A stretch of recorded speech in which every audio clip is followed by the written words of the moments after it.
First at noon, here's a live look at Kalapaki Bay on Kauai. Parts of the Garden Isle are drying out after heavy rains. You can see all that brown water. A flash flood warning was lifted this morning. Mount Waialeale recorded more than 10 inches of rain in a 24-hour period that ended at 8 a.m.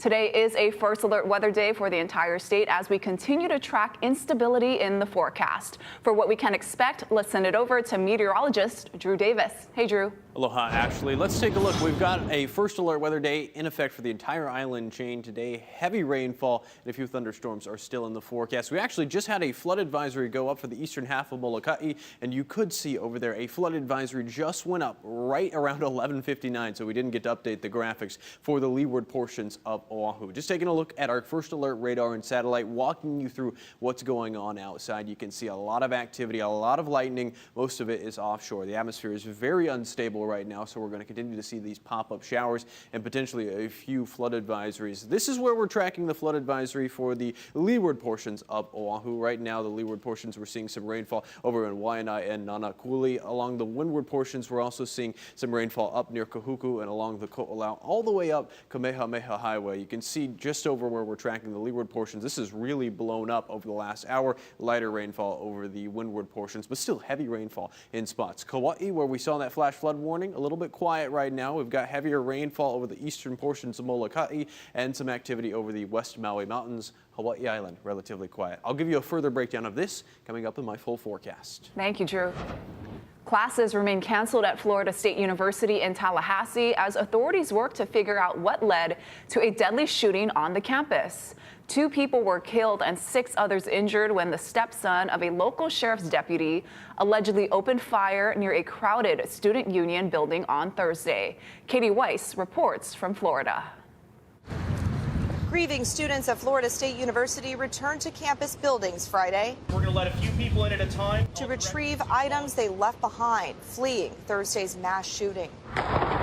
This video appears to show the alleged gunman opening fire as people ran for their lives. The first shot rang out at 11:56 or 57, and within 3 to 5 minutes, the situation was over. At least 6 victims were transported to Tallahassee Memorial Healthcare with wounds to the chest and abdomen. 3 of them did go to the operating room and have since been out of the operating room. We do feel that all will make a full recovery. 57-year-old Roberto Morales, an FSU employee, was one of the victims killed. He leaves behind a wife and a daughter. FSU students and faculty grappling with the tragedy have been coming together to comfort one another and place flowers and mementos at this growing memorial. Everybody's still in shock of what happened. It was obviously a very devastating time yesterday. Police identified the suspect as 20-year-old Phoenix Eichner, an FSU student and stepson of a local sheriff's deputy. At this point, there does not appear to be any connection at all between the shooter and any of the victims. Authorities say one of the weapons he used in the attack was his stepmother's former service weapon, which she legally purchased as a personal handgun. I'm Katie Weiss, CBS News, Tallahassee, Florida. And court records obtained by CBS News show the suspected shooter had been at the center of a years-long custody battle between his father and birth mother. The suspect, who was injured in a shootout with police, remains hospitalized. Florida State University has opened a support center on campus to provide counseling to students and faculty. Well, a trial over the death of Radford High grad Maya Mallette has been delayed until January of next year. Her husband, Larry Mallette, was scheduled to be tried for murder in California in July, but his attorney requested a postponement, the reason why being under a court seal. Mallette allegedly killed Maya in Chula Vista in 2021 after she planned to file for divorce. Maya's body was never found. Hawaii Island police made 1 fentanyl-related arrest last month and recovered more than 635 grams of the deadly drug. The Drug Enforcement Agency says that's enough fentanyl to kill more than 317,985 people, which is more than the populations of Hawaii Island, Kauai, Lanai, and Molokai combined. The DEA says 2 milligrams of fentanyl, an amount equal to a couple grains of salt, is considered a lethal dose. The Trump administration says it's prepared to walk away from peace talks with Russia and Ukraine if both sides don't make progress soon. Now, this comes as the White House may also be preparing to deport more migrants under a rarely invoked wartime act that allows for deportations without due process. Erica Brown has more from the White House. President Trump says time is running out for Ukraine and Russia to reach a deal to end their war. No specific number of days, but quickly. During a meeting with European allies, Secretary of State Marco Rubio said the U.S. is preparing to walk away from diplomacy talks unless progress is made in the coming days. We've reached a point where we have other things we have to focus on. We're prepared to be engaged in this as long as it takes, but not indefinitely, not without progress. Trump laid out what he wants to see when talks resume next week. My whole life has been one big negotiation, and I know when people are playing us, and I know when they're not, and I have to see an enthusiasm to want to end it. President Trump was also asked about reports that 2 Venezuelan men detained in Texas have been told they will be deported under the Alien Enemies Act, a wartime law the administration invoked for swift deportations without due process. I don't know about the group you're talking about, but if they're bad people, I would certainly authorize it, yeah. The White House continues to defend its deportation of Kilmar Abrego Garcia, releasing this image of him from a 2022 traffic stop with 8 other people in a vehicle, saying it raises concerns about human trafficking. Abrego Garcia's wife responded, saying her husband was not cited or charged with a crime and should be here to defend himself, not in a Salvadoran prison. Erica Brown, CBS News, the White House.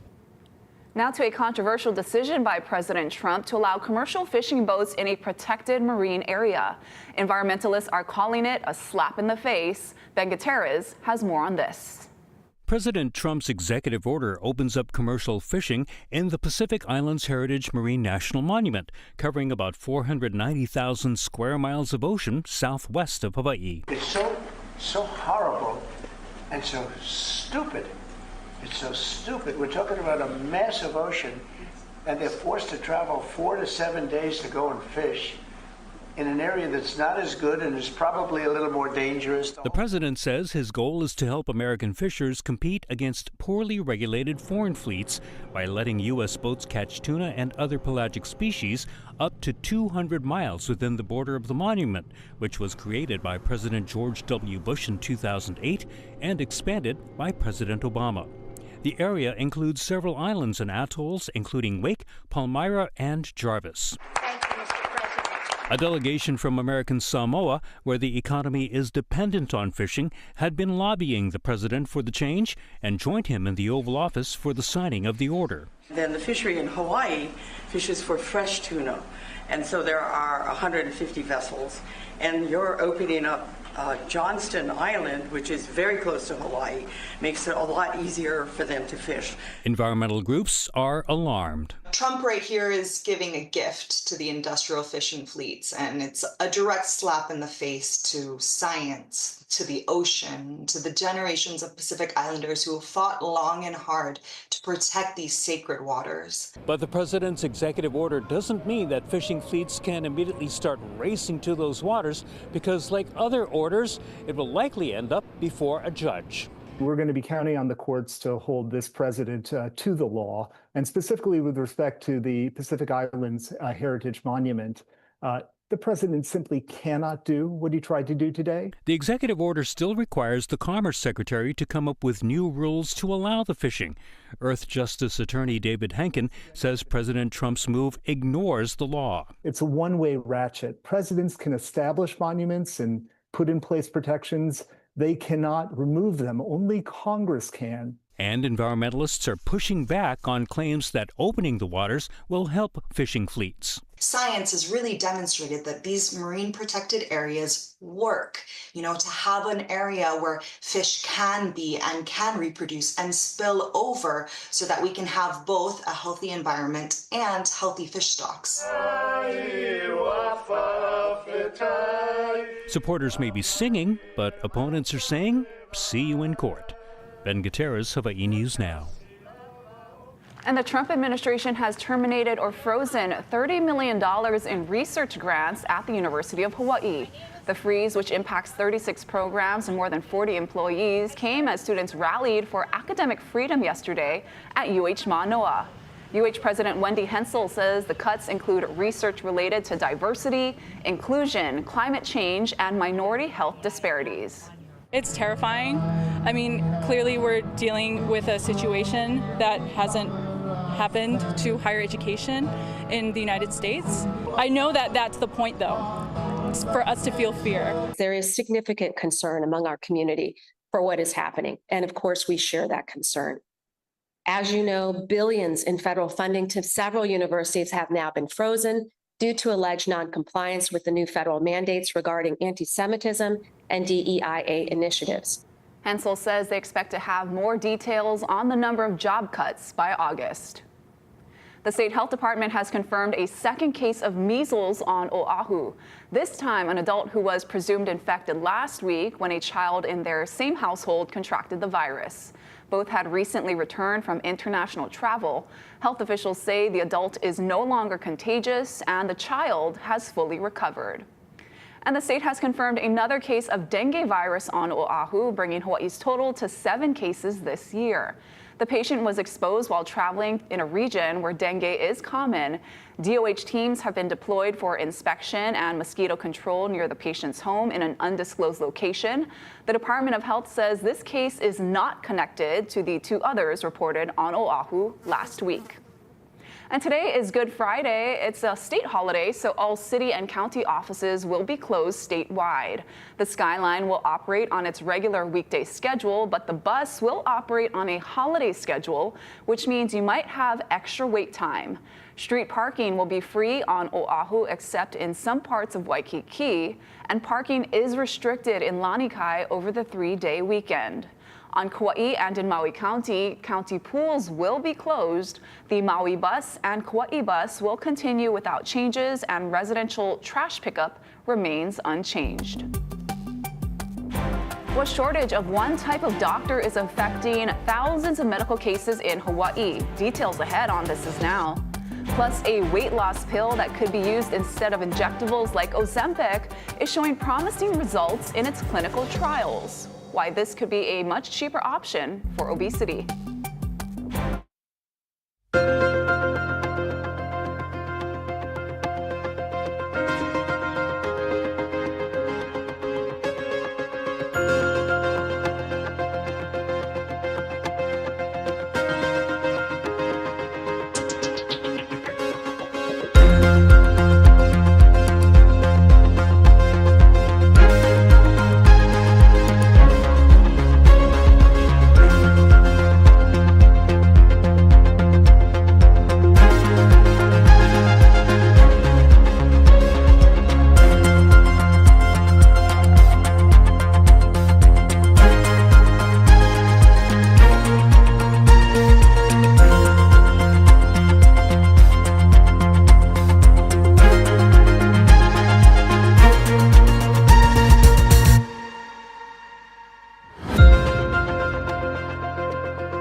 Hawaii hospitals are feeling the effects of a worldwide shortage in the radiology department, and it could end up delaying some patient care.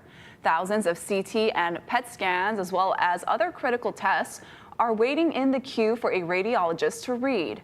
Radiologists are medical doctors who interpret the images to diagnose and treat illnesses. Radiology technicians who administer the tests are also in high demand.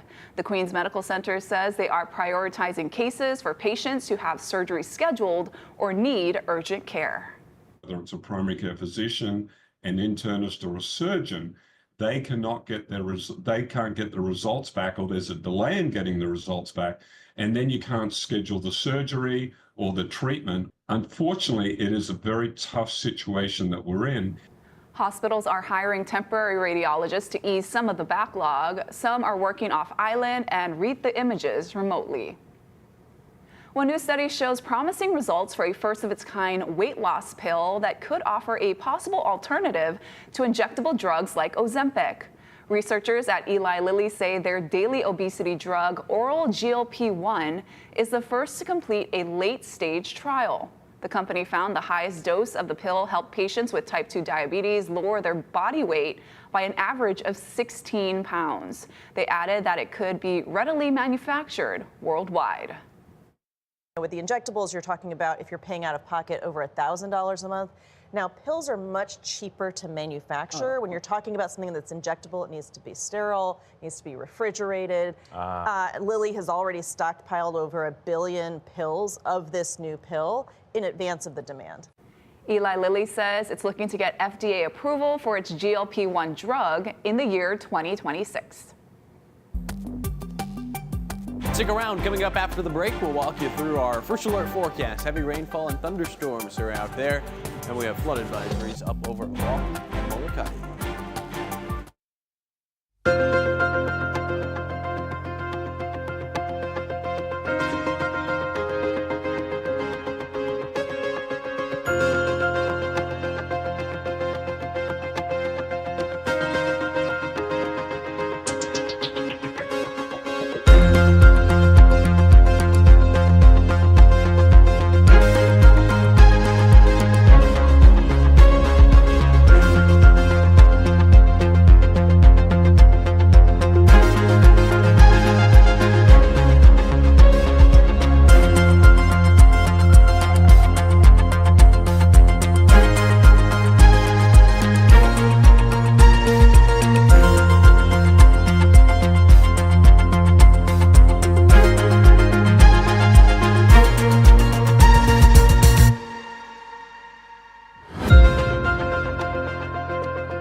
First Alert Weather with Drew Davis. Well, happy Aloha Friday, everybody. You made it to the weekend. We still have some heavy rain and thunderstorms out there. Today is a first alert weather day alongside yesterday. We're going to see conditions improve by the time we get to this weekend. We're tracking flood advisories out there over the leeward portions of Oahu until 3 p.m.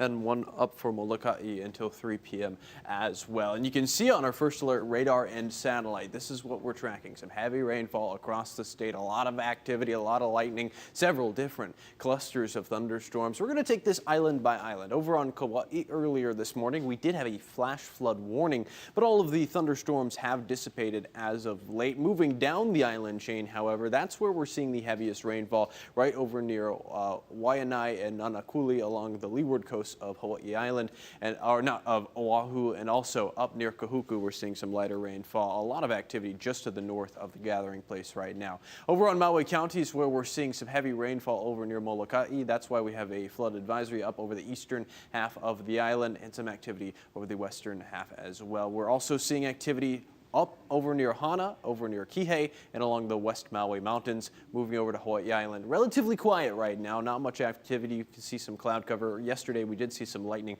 along the summits, and like I mentioned, we've got a lot of activity just to the north of Oahu. A lot of lightning over the last hour. So very unstable atmosphere, and you can see in our first alert futurecast, we're going to take this hour by hour, showing you what we're going to be seeing throughout the rest of this afternoon and into Saturday. As we go into 6 p.m., you're still seeing a lot of activity out there. It's off to our northeast where we have that big cluster of thunderstorms, a lot of the lightning. Going even further in time to Saturday around midnight, it's a little bit less so for heavy rainfall. Still a chance for rain as we're going into the overnight, but the best chance right now for Friday is over the next several hours. It will be throughout this afternoon, and as we start to cool off throughout the evening, we'll see less of a chance for that heavy rainfall. This is Saturday afternoon, still a chance, but we're going to see a typical trade wind pattern as we're going into Saturday afternoon and Sunday. Some windward showers out there. Really not expecting as much of a thunderstorm threat as we're going forward into this weekend. Rainfall model totals advancing all the way in time to around Sunday or Monday. This is Monday around noon. Still seeing the windward portions of each island picking up the heaviest rainfall. It was pouring buckets along the Pali this morning as I was driving into work. You can see around 7/10 of an inch over near Hilo, 1.5 inches over near Hana, and over the windward portions of Oahu couldn't see nearly an inch of rain. So heavy rainfall still in the picture. We've got a winter weather advisory up for the summits of Hawaii Island until 6 p.m. on Friday. Total snowfall accumulation anywhere between 3 to 5 inches. And then, of course, surf and shoreline forecast. We did have advisories up this morning. Those have been taken down. This is the forecast for Friday afternoon. North-facing shores around 8 to 12 feet. West-facing shores 6 to 8. Small on south and east-facing shores. Here's your first alert 7-day forecast. Again, today is a first alert weather day. Nicer weather expected this weekend. A few lingering showers. Tuesday, Wednesday, and Thursday might be again first alert weather days. We're tracking another storm system that could bring another round of heavy rainfall and thunderstorms. Thank you, Drew. Still to come, taking care of our planet. Tomorrow marks the start of Earth Week. Casey Lund has details on how you can get involved in 2 minutes.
Everyone, happy Friday. It's time for some good news now. The second annual Earth Week celebration is back in Waimanalo. And volunteers are rolling up their sleeves for a week of hands-on learning and giving back. Casey Lund went to the east side to find out how to get involved.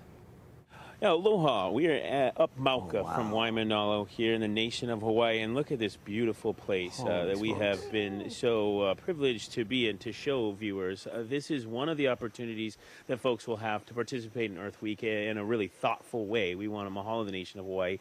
Keali'i Frank with us from Nation of Hawaii, and we've been talking about the amazing work that your group has been doing, reclaiming this watershed, forcing out native species like these alsbejas, replanting kalo. And we could talk all morning, all day long about the work that happens here, but I do want to talk a little bit about Earth Week altogether, and to do that, I've got Raphael Bergstrom from Sustainable Coastlines Hawaii, the folks that are kind of trying to bring all these groups, all these volunteers together in this thoughtful way. We've made our way today from Bellows all the way up the watershed to Go Farm Hawaii and now here. That's kind of by design. Yeah, we're going to have an incredible week ahead starting tomorrow, April 19th at Bellows, where we'll do our beach cleanup, move up the Ahupua'a to Go Farm, where we have a regenerative agriculture day, all the way up here to Nation of Hawaii, where Kaylee has explained the amazingness of this place and the work going on here. We also have a pauhana on Tuesday after our Go Farm Day at Full Circle Farm and Leftover Love Company, where we're going to learn about composting, and people can go on a composting tour there. And the point of all of this is to help people understand that while there's problems of plastic pollution that we see on the beach, the solutions lie in our daily lives. They lie in being connected to each other, just as the stream that we're standing next to here flows all the way down to Bellows, where we're going to be cleaning. Everything in between is connected, just like all of we are, and that's where all the solutions lie too. And that's the whole point of this week, is to highlight that and get people involved in the solutions that are possible. Very good, very well said. And Kaylee, I want just to give you a moment too to talk a little bit about, the word I keep thinking back to is thoughtful. Having the folks that want to learn, that want to understand why this work is being done, how your ancestors lived thousands of years ago, self-sustained themselves because of what these valleys, these streams, these watersheds were able to provide. And so when people come up here, what's it like sharing that with them, that knowledge? We all have a way of contributing to the health and wellness of an Ahupua'a system. We all have a way of either adding something that helps or doesn't, when it comes to affecting your community. So it's a metaphor for all kinds of different things. It's not just the water, it's not just the kalo here, but it's what is your contribution in terms of like making Hawaii a better place.